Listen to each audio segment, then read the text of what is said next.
बिस्मिल्लाहिर्रहमानिर्रहीम, अस्सलाम वालेकुम, हेलो एवरीवन। उम्मीद करता हूँ आप सब खैरियत से होंगे। आज जो हमारा नावल है that is the joys of motherhood by Buchi Emecheta. बहुत ही इंटरेस्टिंग नावल है और ये नावल हम डेप्थ में डिस्कस करेंगे। इसमें हम बची एमाकेडा की शॉर्ट बायोग्राफी, प्लॉट, की points of the novel, setting, character, summary, themes, even symbolism भी डिस्कस करेंगे। सो टाइम वेस्ट के बगैर let's get started.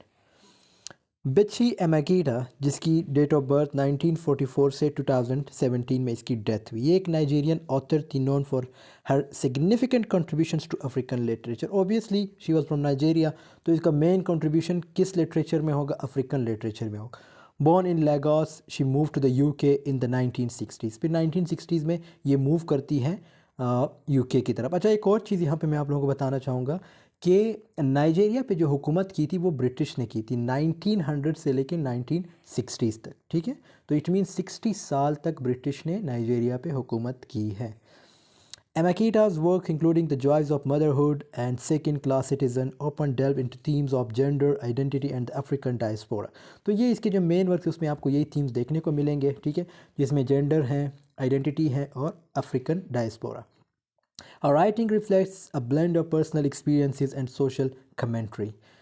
Amakita's literary legacy remains influential in the exploration of post-colonial and feminist perspectives in African literature.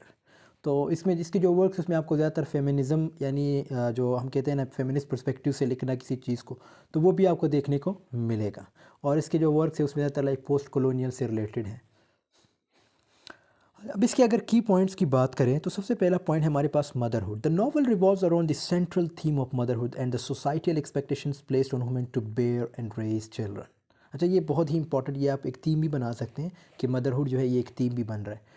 तो इसमें क्या है, देखो ये जो पूरी स्टोरी है ये एक मदर से रिलेटेड, मतलब एक वुमेन है वो क्या क्या बेयर करती है, मतलब किन चीज़ों को बर्दाश्त करती हैं, और बच्चों को रेस करना, उनकी ज़िम्मेदारी क्या होती है कि बच्चे पैदा करना, बस वही उसी काम से इनको जो है जोड़ा जाता है। इवन अफ्रीका में भी यही चीज़ होता आ रहा है। Colonialism and cultural change. It addresses the impact of colonialism on Nigerian society, highlighting the clash between traditional values and Western influences. अब ऑब्वियसली इसमें क्या है, colonialism भी है। ठीक है, colonialism मैंने बताया ना कि 1900 से लेके 1960 तक यूके ने हुकूमत की है। तो उसमें क्या है, फिर एक दो कल्चर आपस में क्लैश होते हैं। इट मीन्स नाइजीरिया का अपना कल्चर है, अफ्रीकन कल्चर है, उसी तरह ब्रिटिश का अपना कल्चर है, वो वेस्टर्न लोग थे। ठीक है, तो ये एक मेन की पॉइंट है। उसी तरह हमारे पास हैं gender roles and inequality. Emecheta critiques traditional gender roles portraying the challenges and constraints faced by women in a patriarchal society. Patriarchal society means जहाँ पे मेल डोमिनेंट रहता हो। ठीक है, तो यहाँ पे क्या है, देखो हमारे ममालिक में क्या होता है, एशियन ममालिक है या अफ्रीकन ममालिक है, यहाँ पे मेल हमेशा डोमिनेंट रहता है। बहुत से, मैं नहीं कहता कि पूरा एशिया इस तरह है या पूरा अफ्रीका इस तरह है, 80 to 90% इसी तरह है कि आज भी मेल डोमिनेंट रहता है। 10% है जहाँ पे वुमेन अपना जोर चलाती है। ठीक है, Identity and self-realization. The protagonist, Nana Ego, grapples with her own identity and the conflict between personal aspirations and societal expectations. तो ये एक मेन कैरेक्टर है, खैर ये आगे हम डिस्कस करेंगे। जो प्रोटागनिस्ट है ननो एगो। Economic struggles. The novel reflects the economic hardships faced by Nigerian families and the strain it puts on relationships and traditional family structures. तो इसमें जो इकोनॉमिक स्ट्रगल है, जब आप पे कोई हुकूमत करता है तो उसमें क्या होता है, आप फाइनेंशियली भी वीक होते हैं, आपका मुल्क वीक हो जाता है। तो सेम टू सेम इसमें भी यही चीज़, एक फैमिली जो है वो शो की गई है।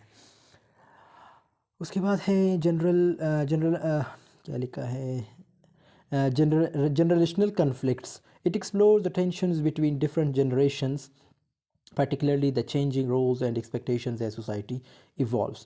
तो इसमें जनरेशन्स का भी जिक्र किया गया है, यानी 1960 से पहले और 1960s के बाद, यानी किन किन स्ट्रगल्स को जो है कौन कौन सी जनरेशन फेस कर रही थी और कौन जो है आगे फेस करेगी, या उनको किस तरह नाइजीरिया मिला है, या जो पहले लोग थे उनको किस तरह नाइजीरिया, उस वक्त नाइजीरिया के हालात क्या थे।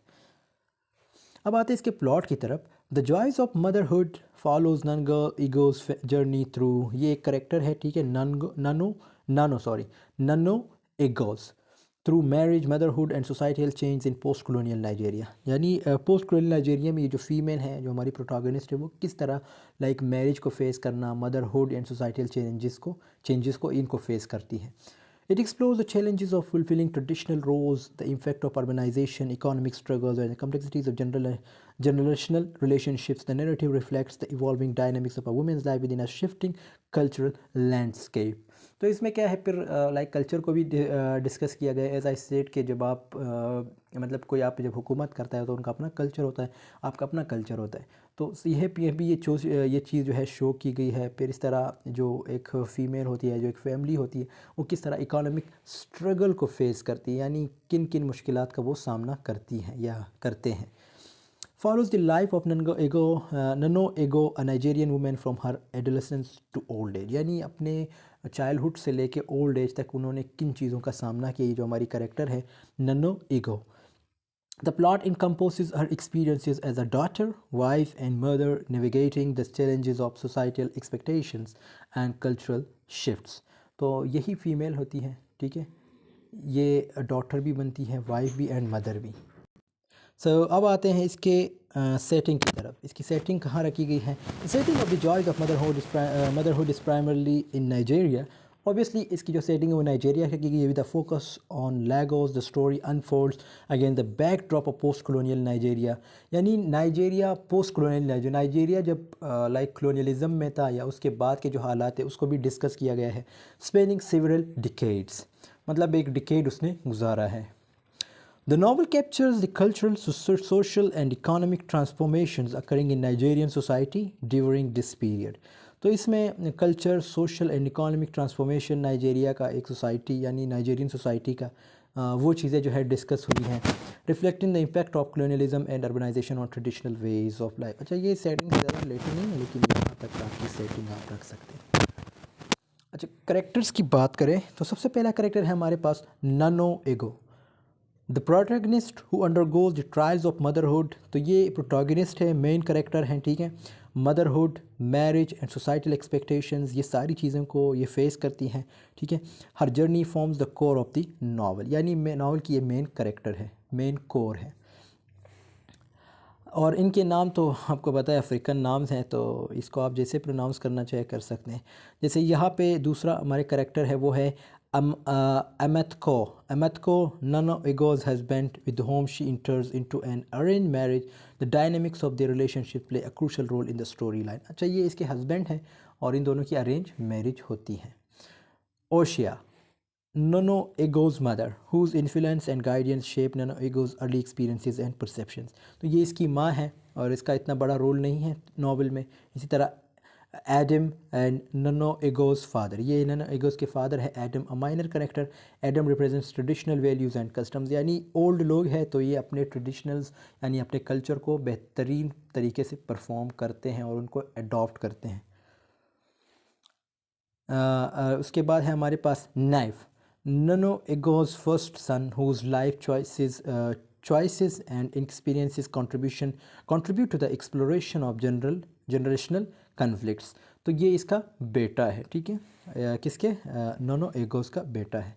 फिर हमारे पास है गोजी, नोनो एगोज़ डॉटर, ये उसकी बेटी है। Who represents the changing roles and aspirations of women in shifting society. तो ऑब्वियसली फीमेल है, लड़की है, तो ये भी अपने जो इसकी माँ थी जिस तरह उसने चीज़ों को फेस किया था, फिर ये जो है लाइक अपने जो कल्चर है या उससे जो है उन चीज़ों को थोड़ा बहुत चेंज करने की कोशिश करती है। जगुआ जो है नोनो एगोज़ सेकंड सन, ये उसका दूसरा बेटा है। वो migrates to the United States, जो माइग्रेट करता है United States, embodying the effect of globalisation and cultural change. तो इस पे भी जो कल्चर है उसका बहुत बड़ा इफेक्ट पड़ता है, यानी जो यूएस का कल्चर है। इसकी अगर समरी की बात करें तो the joys of motherhood unfolds with Nano Ego, a young Nigerian woman entering an arranged marriage with Ametko। तो ये एक अरेंज मैरिज ज्वाइन करते हैं, ठीक है। किसके साथ इंटर होती है? अपने हस्बैंड के साथ। जो ये नाम मेंशन है इसको आप जैसे चाहे प्रोनाउंस कर ले। The novel traces her life through the challenges of motherhood and societal expectations.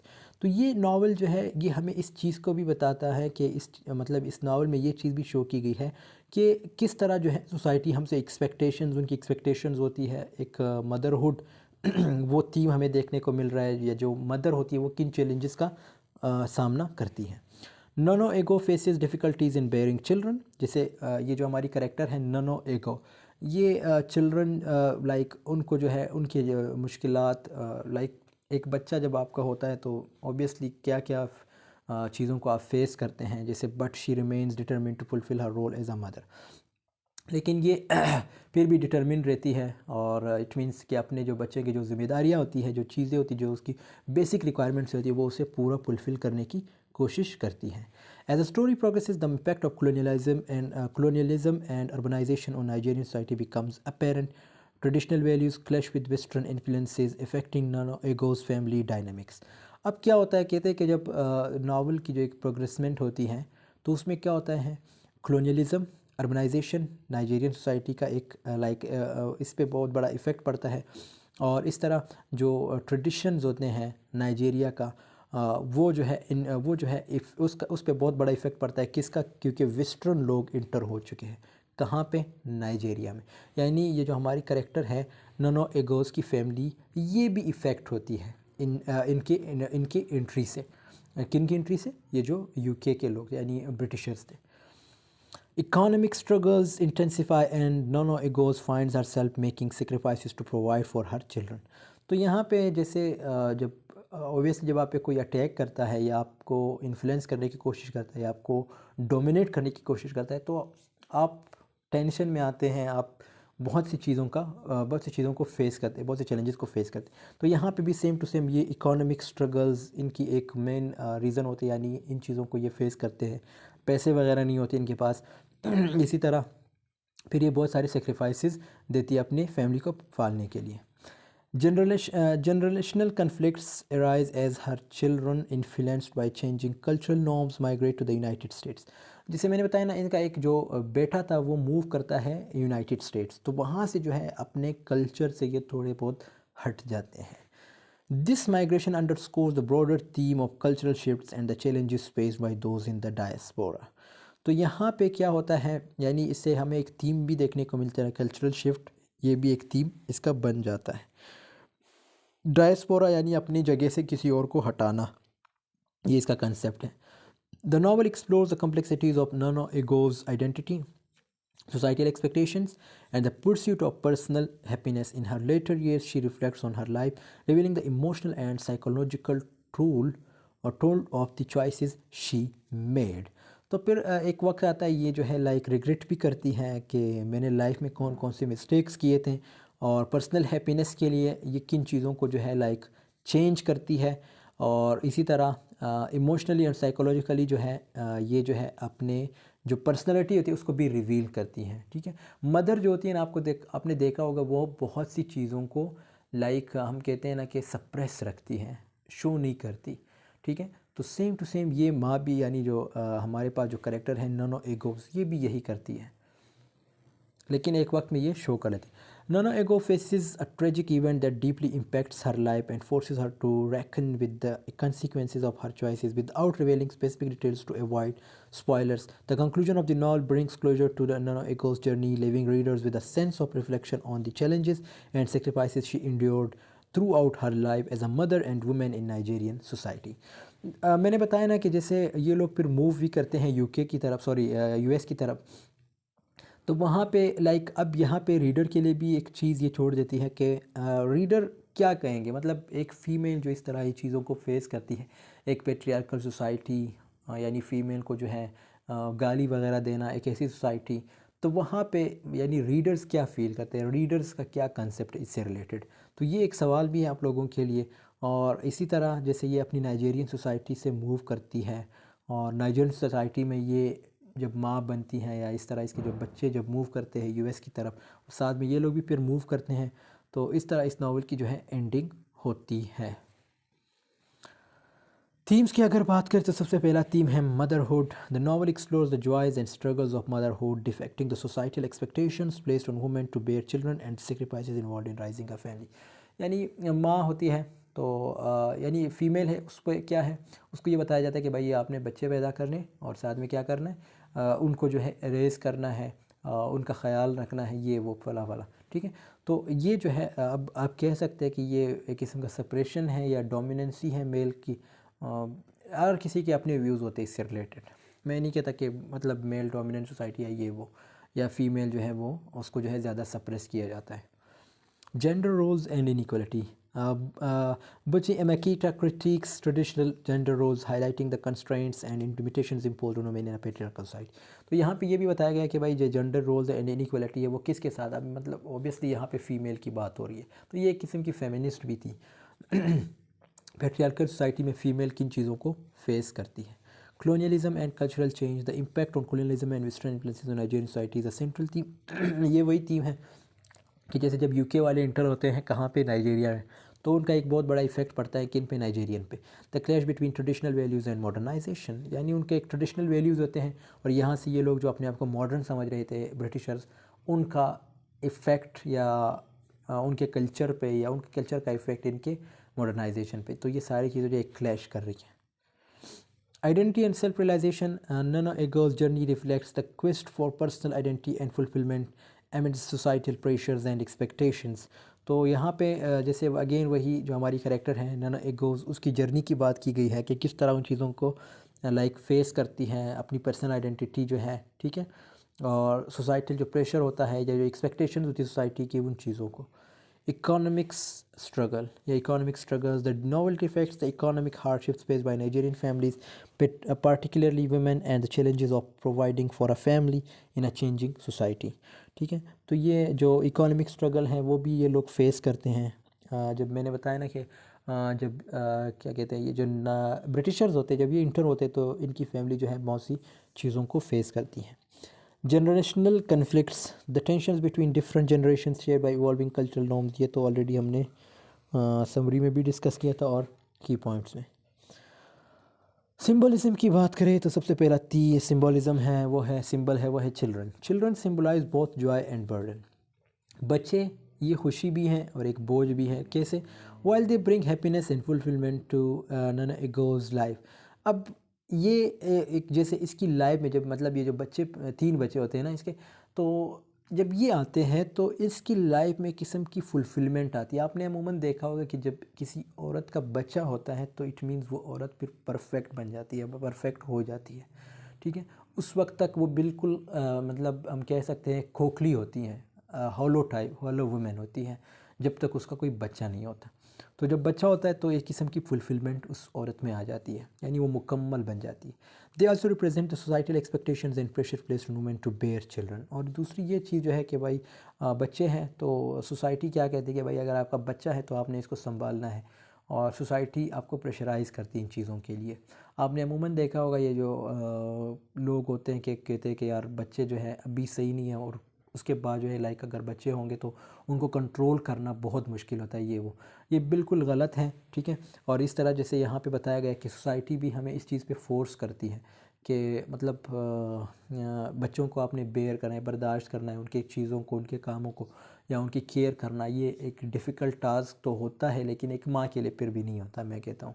क्यों? क्योंकि उसको पता होता है उसके अंदर अल्लाह ने वो चीज़ वो ताकत रखी है कि वो उन चीज़ों को फेस कर सकती है, उनको जो है बेयर कर सकती है, उनको कंट्रोल कर सकती है। The house, the house symbolizes the traditional role of women as caretakers of the home and family. It also represents the constraints and limitations imposed in the women with। अच्छा, ये बहुत इंपॉर्टेंट है। House जब हम सुनते हैं तो क्या मतलब, हाउस से मुराद ऑब्वियसली घर। तो हमारे माइंड में आता है कि यार हाउस पे तो सिर्फ फीमेल रह सकती है। तो यहाँ पे ये चीज़ शो की गई है, ये किस चीज़ को सिम्बलाइज़ कर रहा है कि हाउस मीन्स फैमिली, और वो फैमिली में फिर ऑब्वियसली फ़ीमेल भी आती है। और हम कहते हैं कि भाई हाउस में कौन रहेगी, फीमेल रहेगी, यानी हम ये चीज़ इम्पोज करते हैं। तो ये किस चीज़ को शो करता है, पेट्रियार्कल सोसाइटी को। फिर उसके बाद है the village. The village represents tradition, community and cultural heritage. It serves as a contrast to the urban environment, highlighting the tensions between tradition and modernisation. Easy है, विलेज किस चीज़ को रिप्रेजेंट कर रहा है, कल्चरल हेरिटेज को, इस तरह कम्युनिटी को और ट्रेडिशन को। Clothing symbolizes identity and social status. Nano Ego's changing attire throughout the novel reflects her evolving roles and status within Nigerian society. यानी एक जैसे हम बता क्लोथिंग वगैरह कपड़े वगैरह से रिलेटेड, अटायर का मतलब है उतारना, ठीक है। सोशल स्टेटस इन चीज़ों को जो है ये लाइक सिंबलाइज करता है कि कौन कौन से कपड़े, यानी आपने देखा होगा कि हम कहते हैं यार ये ड्रेस जो है, अगर ये ड्रेस कोई पहनता है तो ये किस चीज़ को, किस कल्चर को रिप्रेजेंट कर रहा है, पश्तून कल्चर को, बलोच कल्चर को, पंजाबी कल्चर को, सिंधी कल्चर को। इसी तरह अफ्रीकन जो उनके अपने कपड़े होते हैं तो वो उस चीज़ को रिप्रेजेंट करता है। क्लोथिंग उसी चीज़ को सिंबलाइज कर रहा है। Migration symbolises cultural change and the impact of globalisation. Migration क्या है? ये कल्चरल चेंज है, ठीक है। जब आप मूव करते हैं, अभी अगर आप पाकिस्तान में बैठे हैं या इंडिया में, बांग्लादेश में, कहीं पे भी बैठे, तो जब आप मूव करते हैं यूके, तो बहुत सारी चेंजेस आपकी लाइफ में आती है, ठीक है। Nano Ego's children's migration to the United States reflects the broader theme of diaspora and the challenges of navigating cultural identity in a foreign land. तो इसके जो बच्चे होते हैं या ये जब ये लोग मूव करते हैं यूके की, सॉरी यूएस की तरफ, तो इनकी पर्सनैलिटीज़ या इनकी लाइफ में भी बहुत सारी चेंजेस आ जाती है। और उसकी वजह क्या है? माइग्रेशन। तो माइग्रेशन वर्ड अगर आपको कोई कहे कि किस चीज़ को सिंबलाइज करता है, इट मीन्स कल्चरल चेंज को। तो ये थी आज की वीडियो। नेक्स्ट वीडियो में हम डिस्कस करेंगे वुमेन एट ज़ीरो पॉइंट, ठीक है। सो आई होप आपको ये वीडियो पसंद आई होगी। पसंद आई है तो ज़रूर लाइक कमेंट शेयर कीजिएगा। आपसे मिलते हैं नेक्स्ट वीडियो में, तब तक के लिए अल्लाह हाफ़िज़, टेक केयर ऑफ़ योरसेल्फ।